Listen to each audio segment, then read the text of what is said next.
राज्यसभा की कार्यवाही शुरू हो चुकी है। सीधे आपको तस्वीरें दिखा देते हैं।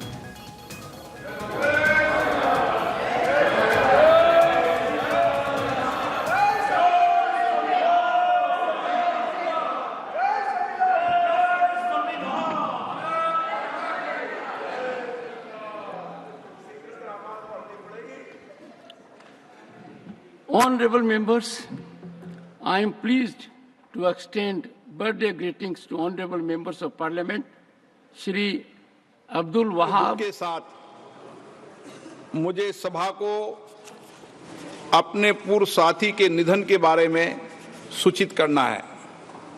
श्री PM सुब्बा सिक्किम संसदीय निर्वाचन क्षेत्र से 7वीं लोकसभा के सदस्य थे। श्री PM सुब्बा का निधन 86 वर्ष की आयु में 27 जून 2024 को गंगटोक, सिक्किम में हुआ। माननीय सदस्यगण, दिनांक 19 मई 2024 को एक दुखद दुर्घटना में इस्लामी ईरान गणराज्य के राष्ट्रपति महामहिम डॉक्टर सैयद इब्राहिम रईसी और उनके साथ विदेश मंत्री डॉक्टर हुसैन अमीर अब्दुल्ला हियान तथा अन्य ईरानी पदाधिकारियों का निधन हो गया। ये सभा इस दुर्भाग्यपूर्ण हेलीकॉप्टर दुर्घटना में इस्लामी गणराज्य ईरान के राष्ट्रपति महामहिम डॉक्टर सैयद इब्राहिम रईसी, विदेश मंत्री डॉक्टर हुसैन अमीर अब्दुल्ला हियान तथा अन्य वरिष्ठ पदाधिकारियों के निधन पर ईरान की सरकार और वहां की जनता के प्रति गहरी संवेदना व्यक्त करती है। माननीय सदस्यगण, मुझे यह सूचित करना है कि तंजानिया संयुक्त गणराज्य के द्वितीय राष्ट्रपति महामहिम अल्लोज अली हसन मिमिनी का 29 फरवरी 2024 को दार एस सलाम तंजानिया में निधन हो गया। राष्ट्रपति के रूप में अपने कार्यकाल के दौरान उन्होंने 2 बार भारत की यात्रा की तथा भारत और तंजानिया के मध्य घनिष्ठ संबंध स्थापित करने के लिए उल्लेखनीय योगदान दिया। ये सभा तंजानिया संयुक्त गणराज्य की सरकार और वहां की जनता के प्रति गहरी संवेदना व्यक्त करती है। माननीय सदस्यगण, मुझे सभा को मलावी गणराज्य के उपराष्ट्रपति महामहिम डॉक्टर साउलो क्लास चिलिमा के निधन के बारे में सूचित करना है। डॉक्टर साउलो क्लास चिलिमा एक अर्थशास्त्री थे जिन्होंने 2 बार मलावी के उपराष्ट्रपति पद को सुशोभित किया। ये सभा मलावी की सरकार और वहां की जनता के प्रति गहरी संवेदना व्यक्त करती है। माननीय सदस्यगण, 23 जून का दिन आतंकवाद के इतिहास में सबसे काले दिन के रूप में याद किया जाएगा। इस दिन टोरंटो और वैंकूवर से उड़ान भरने वाले एयर इंडिया के 2 विमानों को आतंकवादियों द्वारा निशाना बनाया गया था। आयरलैंड में AI-182 कनिष्क में विस्फोटक के कारण 329 निर्दोष लोगों ने अपनी जान गंवाई थी, जबकि जापान में ऐसी एक और बड़ी तबाही टल गई, लेकिन इसमें भी 2 अन्य लोगों की मृत्यु हो गई। ये घटनाएं इस बात का स्मरण कराती है कि विश्व को आतंकवाद और हिंसक चरमपंथ के प्रति शून्य सहिष्णुता क्यों बरतनी चाहिए। इसे किसी प्रकार से क्षमा नहीं किया जा सकता, न ही न्यायोचित ठहराया जा सकता। अब ये सभा दिवंगत आत्माओं की स्मृति में कुछ देर मौन रहेगी।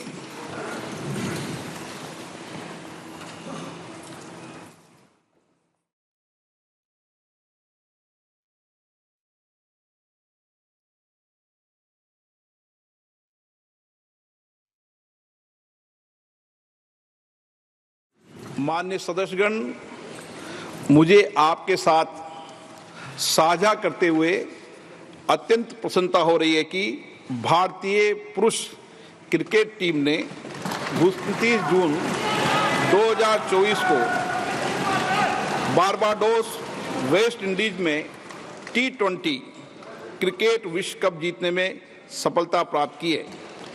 इस ऐतिहासिक विजय से पूरे देश में उत्साह और उमंग का संचार हुआ है। इस विजय से हमारे सभी युवाओं तथा सभी खिलाड़ियों को निसंदेह प्रेरणा मिलेगी। मैं अपनी ओर से तथा पूरे सदन की ओर से भारतीय क्रिकेट टीम तथा इसके कप्तान श्री रोहित शर्मा जी को बधाई देता हूं। ये सभा क्रिकेट प्रेम को भविष्य के लिए शुभकामनाएं देती है। माननीय सदस्यगण, इस पवित्र सदन के सदस्य के रूप में शपथ तथा प्रतिज्ञान करने के उद्देश्य से हमारे संविधान में अनुच्छेद आर्टिकल 99 एवं संविधान की 30वीं अनुसूची में प्रारूप निर्दिष्ट है, जिसके अनुसार शपथ लेना संसद सदस्यों का संवैधानिक दायित्व है। हमारे संविधान में शपथ अथवा प्रतिज्ञान की एक सूचिता है, मर्यादा है और गरिमा है। यदि संसद सदस्य अपने शपथ या प्रतिज्ञान के आरंभ तथा अंत में अतिरिक्त शब्दों या वाक्यों की अभिव्यक्ति करते हैं तो इससे हमारे संविधान की गरिमा और मर्यादा में कमी आती है। संसद सदस्य के रूप में हमारा दायित्व है कि हमारे सभी के लिए दायित्व है कि हमारे किसी भी आचरण से इस गरिमा में कमी न हो। इसलिए मेरा सभी माननीय सदस्यों से आग्रह है कि हम संविधान की 30वीं अनुसूची में निर्दिष्ट प्रारूप के अनुसार संविधान की मूल भावनाओं के अनुसार शपथ अथवा प्रतिज्ञान करने का संकल्प लें। ये सदन संकल्प करता है कि प्रत्येक माननीय सदस्य संविधान की 30वीं अनुसूची में निर्दिष्ट प्रारूप के अनुसार शपथ ले। इससे संबंधित विषयों पर गहन विचार मंथन करते हुए एक संसदीय समिति का भी गठन किया जाएगा, जिसमें मुख्य दलों को शामिल किया जाएगा और ये अपेक्षा की जाएगी कि शपथ अतिरिक्त प्रतिज्ञान को हम संविधान की मर्यादाओं के अनुरूप करें तथा भविष्य में इस प्रकार की पुनरावृत्ति न हो। मेरा सभी माननीय सदस्यों से आग्रह है कि इसका संकल्प लें और भविष्य में इस तरीके की पुनरावृत्ति न हो। ये हम सबके लिए, सदन के लिए चिंता का विषय और गंभीर विषय है। माननीय सदस्यगण, मुझे सभा को ये सूचित करना है कि लोकसभा के प्रक्रिया तथा कार्य संचालन नियम के नियम 9 के अनुसार मैंने निम्नलिखित सदस्यों को सभापति तालिका के सदस्य के रूप में नाम निर्दिष्ट किया है। श्री जगदम्बा पाल, श्री PC मोहन, श्रीमती संध्या राय, श्री दिलीप सेकिया, कुमारी शैलजा जी, ए राजा, डॉक्टर कोकोली घोष, दस्तिकार, कृष्णा प्रसाद, अवधेश प्रसाद। माननीय सदस्यगण, मुझे कुछ माननीय सदस्यों द्वारा कुछ विषय पर स्थगन प्रस्ताव की सूचना प्राप्त हुई है। मैंने स्थगन प्रस्ताव की किसी सूचना के लिए अनुमति प्रदान नहीं की गई है।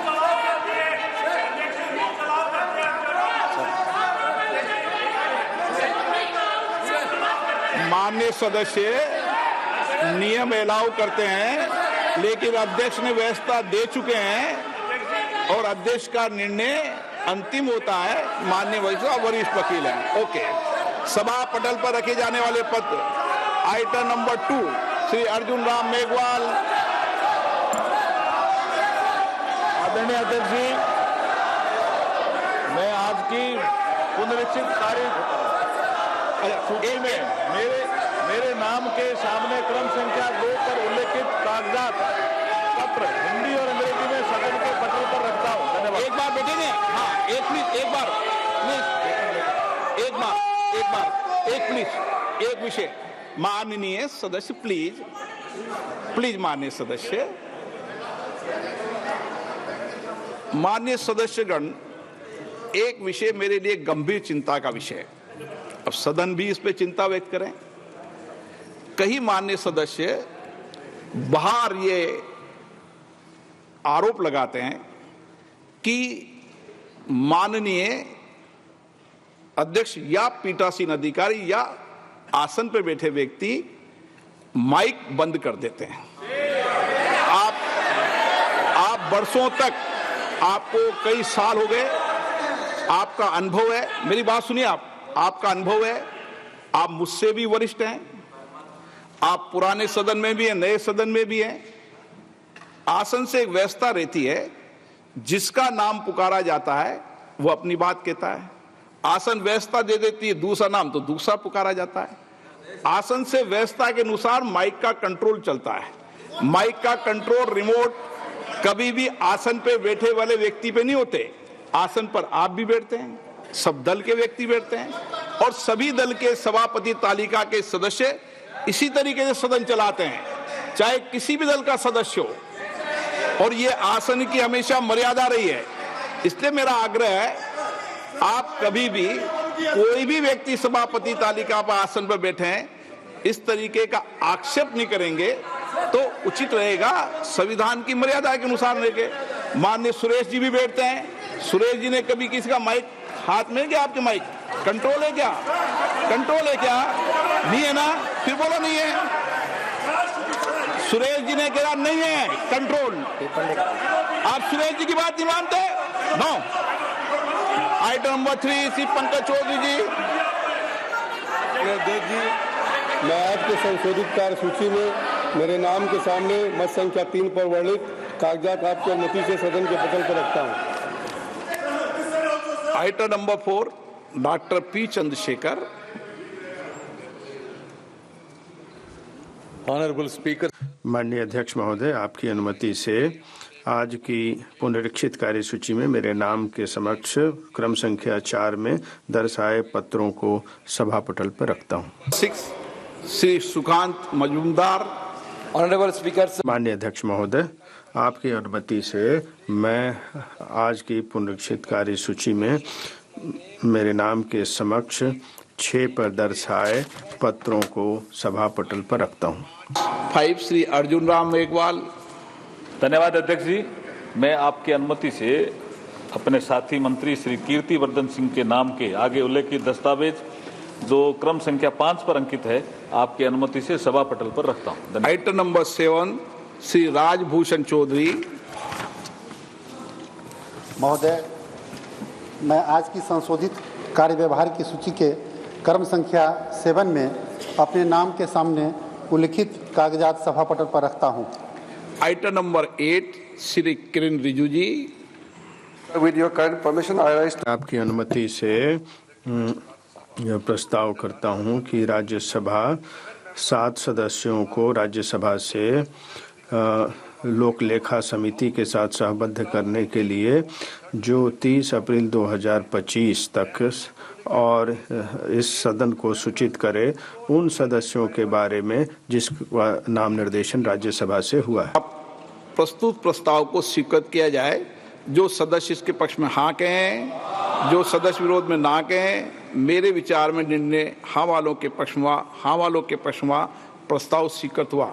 Item number 9 Shri Kiren Rijiju ji. Sir, with your महोदय, आपकी अनुमति से मैं प्रस्ताव करता हूं कि इस सदन के सदस्य नियम 312B के उप नियम 1 में विहित है लोकसभा की प्रक्रिया और कार्य संचालन नियमों के नियम अपने में से 15 सदस्यों का चयन करें लोक उद्यम समिति के लिए 30 अप्रैल 2025 तक के लिए। किरण रिजिजू जी, एक मिनट, सॉरी, इसको पास कर प्लीज। प्रश्न ये है कि माननीय मंत्री जी द्वारा प्रस्तुत प्रस्ताव को स्वीकृत किया जाए। जो सदस्य इसके पक्ष में हाँ कहें, जो सदस्य के विरोध में ना कहें। मेरे विचार में निर्णय हाँ वालों के पक्ष में, हाँ वालों के पक्ष में प्रस्ताव स्वीकृत हुआ। Item number 10 Kiren Rijiju ji. Sir, with your kind महोदय, आपकी अनुमति से मैं प्रस्ताव करता हूं कि यह सदन राज्यसभा को 7 सदस्यों को लोक उद्यम समिति के साथ सहबद्ध करने के लिए 30 अप्रैल 2025 तक के लिए सहबद्ध करे और उन सदस्यों का नाम इस सदन को सूचित करे। प्रस्ताव को स्वीकृत किया जाए। जो सदस्य इसके पक्ष में हाँ कहें, जो सदस्य विरोध में ना कहें। मेरे विचार में निर्णय हाँ वालों के पक्ष में, हाँ वालों के पक्ष में प्रस्ताव स्वीकृत हुआ। आइटम नंबर 11 श्री किरण रिजिजू जी।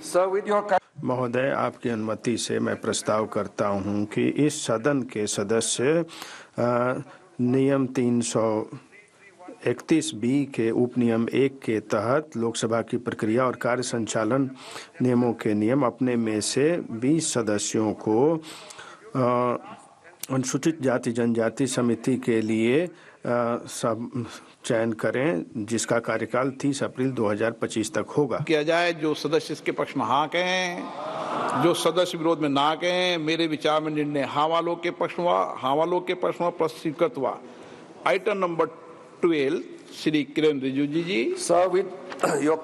महोदय, आपकी अनुमति से मैं प्रस्ताव करता हूं कि यह सदन राज्यसभा को सिफारिश करे कि अपने में से 10 सदस्यों को बारे में बताए जो अनुसूचित जाति जनजाति समिति के सदस्य के रूप में काम करेंगे और 30 अप्रैल 2025 तक उनका कार्यकाल होगा और वैसे सदस्यों को के बारे में इस सदन को स्वीकृत किया जाए। जो सदस्य पक्ष में हाँ कहें, जो सदस्य विरोध में ना कहें। मेरे विचार में निर्णय हाँ वालों के पक्ष में, हाँ वालों के पक्ष में प्रस्ताव स्वीकृत हुआ। आइटम नंबर 13 श्री किरण रिजिजू जी। महोदय, आपकी अनुमति से मैं प्रस्ताव करता हूं कि दोनों सदनों की एक समिति अन्य पिछड़ा वर्ग समिति का गठन किया जाए, जिसमें 30 सदस्य होंगे, 20 लोकसभा से, 10 राज्यसभा से और उनका चयन अनुपातिक प्रतिनिधित्व के आधार पर एकल संक्रमणीय मत पद्धति के द्वारा किया जाएगा। एक मंत्री भी इसके लिए योग्य होंगे एक सदस्य बनने के लिए, और यदि मंत्री बना दिए जाते हैं तो उनकी सदस्यता समाप्त हो जाएगी। इस प्रकार की नियुक्ति से जो समिति के सभापति होंगे वो समिति के सदस्यों में से उनका चयन किया जाएगा। जो समिति का कार्य जो राष्ट्रीय पिछड़ा वर्ग आयोग के पर जांच करना होगा, जो आर्टिकल 338B के तहत है, और जो केंद्र सरकार द्वारा ऐसे मामलों को लिया जाएगा जो केंद्र सरकार के और संघ राज्य क्षेत्रों के प्रशासनिक क्षेत्राधिकार के अधीन होगा। To report to the House और सदन को सूचित कर दोनों सदनों को सूचित करना केंद्र सरकार द्वारा और संघ राज्य क्षेत्रों द्वारा की गई कार्रवाई के बारे में जो समिति ने सुझाव दिए हैं, जो केंद्र सरकार द्वारा अन्य पिछड़ा वर्ग के लोगों का प्रतिनिधित्व